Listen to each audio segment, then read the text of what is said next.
Reg, we were talking about names that, B.J. Upton, who's changing his name back to his given name, Melvin. If I said you could change your name, I mean, Reggie's a good name, but would you change it? I love Reggie. I love Reginald. But I will say this, in all my travels, especially now having been back on the show, and you and I have done this show for, 5 to 7 years, more people, especially in airports, come up to me and call me Aloysius more so than Reggie. I'm serious. I'm on the airplane walking down the aisle, and more people say, hey, Aloysius, as opposed to, hey, Reggie or Reginald or Mr. Miller. It's more so Aloysius, followed up by I love you on the Dan Patrick Show. Well, but when you say you're walking down the aisle in a plane, you're not walking down too many aisles there, Reg. I mean, it's too many rows. Well, 3 rows and then I'm in. 3 rows and I'm in, which would be first class. And all the people walking by me are saying, hey, Aloysius. When's the last time you flew coach? I went to Vegas, coach, maybe 20, 25 years ago. No, I'm only kidding. I'm only kidding, people. I don't know, maybe. See, there was one flight that I was first class that got delayed or canceled, and I have to hop on another flight. Yeah. I wanted to get back home desperately. So the only thing that was open was coach, so I went coach. And I was in the middle seat. See, I have no problems with that. I have no problems. I like that. Hey, I'm one of the people. I know you. Okay? I know. Oh, by the way, I know one of the people who lives in Malibu, but I saw Adele's place in Malibu. Does Adele live by you? I did not know that. Adele, the singer? Yeah. I did not know. I got to check into wait, hold on. I got to call my people in Malibu because when someone like Adele moves into the hood, Reginald Aloysius needs to know. How many famous people are on your street? Well, I will say in proximity. Okay. Of a 1 mile radius, I would say Cher, Ryan. 5. So Cher is there. Cher, I would say Mr. Ryan Braun. We consider him famous, right? Okay. Lou Gossett Jr., Academy Award winner, since we're talking about the Oscars. I like that. Pamela. Is Pam Anderson still there? She's still there. She might not be there because are they getting a divorce? Yeah, I think they're getting a divorce. Yeah. So she could be moving on. Okay. And is KG around you? And KG. KG would probably be top dog now that he's going to own the Timberwolves. Oops! Yeah. Is he going to be part ownership? Is that why he's going to... Reg, you just said it. I didn't mean to say that, KG. I'm so sorry. Okay, so KG going back there, obviously there's a bigger picture. I would assume so, yes. Okay, does he get a piece of the team? I would hope so. That is balling if he does. I mean, that's showing a lot of loyalty, and I hope so. Well, from what I'm hearing, it's not that he's going to get part ownership. He's going to get like a big piece. I think Glenn Taylor may end up selling, and KG and his group will swoop in and buy it. That was my rumored hearing. KG's made a lot of money. A lot of money. And Minnesota's nice. That'd be a good franchise. Yeah. They got a lot of picks. They've got Andrew Wiggins, who's arguably will be Rookie of the Year. They have pieces. How different would it have been if the Cavaliers had kept Wiggins instead of gotten Kevin Love? Oh, it's hard to say. Because where do you play him? Is he a 2 or a shooting guard? Because obviously LeBron's going to start at 3. He could have learned under LeBron. I mean, it's hypothetical. You would think they could have been a modern-day Michael and Scotty, but look, this kid has a chance to spread his wings and grow up in Minnesota, and Kevin Love, it's hard to speculate and go back. Okay, let me throw this out. Okay. What if Andrew Wiggins had signed with LeBron James's group? He would be in Cleveland right now as we speak. Yes. Did it come down to that he didn't sign with Cleveland, or didn't sign with LeBron? Here's my question. Did he have an opportunity to sign with LeBron's people? Wouldn't you think the number 1 pick? I don't know. Maybe someone got to him before. We don't know that. But it's safe to say if Maverick Carter would have had Andrew Wiggins, yes, he probably would have stayed in Cleveland. He's Reggie Miller, NBA on TNT Hall of Famer, joining us, Dan Patrick Show. The Chris Bosh thing, obviously, it's a bigger picture than being out for the rest of the year. I mean, he can't do anything for like 6 months. So that's probably best case scenario for him. And you wonder if he'll play again. If that they were looking at the blood clot. I mean, that's what Jerome Kersey died from. It's very unfortunate, and you never want to hear news like this, especially. Look, I'm talking about the caliber, quality guy that Chris Bosh is. It's sad. Look, I hope for a speedy recovery, but you're right, because we don't know going forward when he can actually pick up a basketball again because of the clots. But it's a good thing that the doctors and the physicians and so forth and the specialists found it early, because I think we were somewhat blindsided by Jerome Kersey. I mean, that's 52. That's one of my brothers. I mean, I'm turning 50, so it hits close to home, and you hope the best. And I'm just glad they found it early. And I don't know if this is a specialty type test that they need to find, but hopefully they'll start doing more on the rest of these players to see if any of this is happening to more basketball players.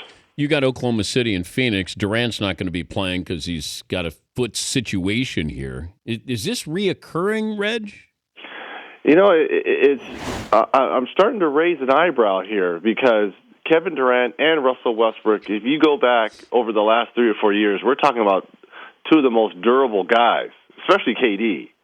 And for whatever reason, it's funny, because ever since he pulled out of the World Championships, remember that, after Paul George injury, and then he first said, look, I'm exhausted, I need rest, and then later it came out, hey, that kind of scared me. Ever since then, and the injury problems he's had this year, you worry about the durability. But I will say this, they have an unbelievable coaching and medical staff in Oklahoma City, led by Donnie Strack, who used to be in Indiana with me. So I know he's well taken care of there. Again, I say this, I think you mentioned this, I don't want to see them if they're the A seed. Yeah. When they're healthy. Obviously, the health, because the way Westbrook is playing right now, I mean, he has entered the MVP discussion, I would say. Yeah. Absolutely, he has entered the discussion. But you know what's interesting about the MVP? I'm looking at LeBron's numbers. Do you realize how much we take him for granted? We do. And I'm a LeBron apologist. I know that. I admit that. But he I don't hear his name for the MVP, and he should be there every single year. And I've said this: if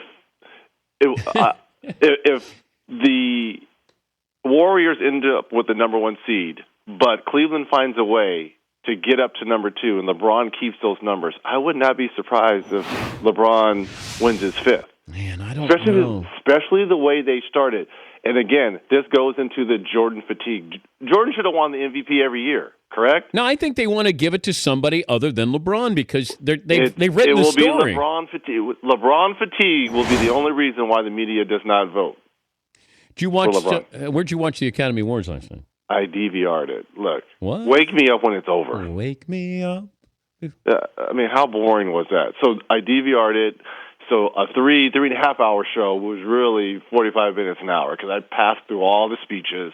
I just went to the winners. That's all I went to. And I had to watch the Common performance and John Legend, which was the highlight to me of the Oscars. But don't you normally go to an Oscar party? Aren't you friends with Patrick Weitzel, who's yes, I used to. Big agent? Life has changed, my friend. Wait. What's going on? I just don't, the party scene and the Oscars. Are you settling down? I'm not settling down. I'm just saying, first of all, the Oscars ends early for us out here, right? Yeah. So it ends at 8, and then the party starts at 9 or 10 and goes literally till 6 a.m. I think one time I came in from the Oscars calling your show.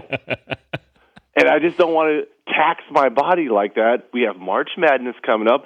I'm more of a responsible human being, my friend. I got to save these lungs for talking on the Dan Patrick Show and my day job. I miss the old Reg.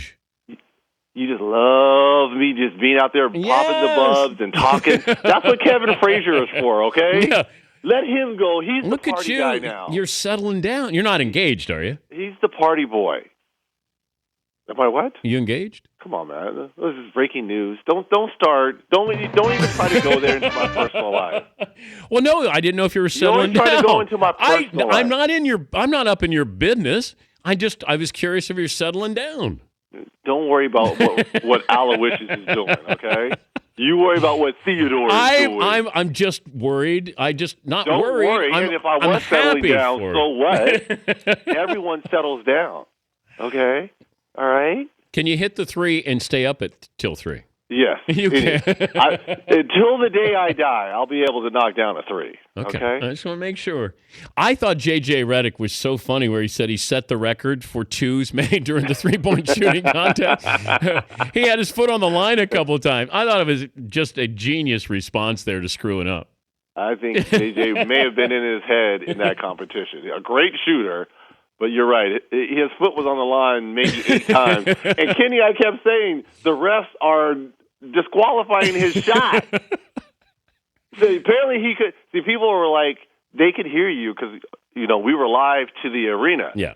So we were trying to tell JJ, your foot's on the line. Scoot back. Did you see, how many movies did you see this year? Didn't we talk about this a couple of weeks ago? I did not see a lot of them. But yeah. I will say this. My favorite performance, and I did see this, was J.K. Simmons, and I'm so happy for him on winning the Oscars. Whiplash, my God, that was, not only was it hilarious, but, man, he was a mean son of a, what? Did you ever have a coach like that? I would say Larry Brown could have been the J.K. Simmons Whiplash character. No kidding. Yeah, he was pretty brutally honest. Yeah. So in Indiana, he was that tough? Well, I think everywhere he was like that.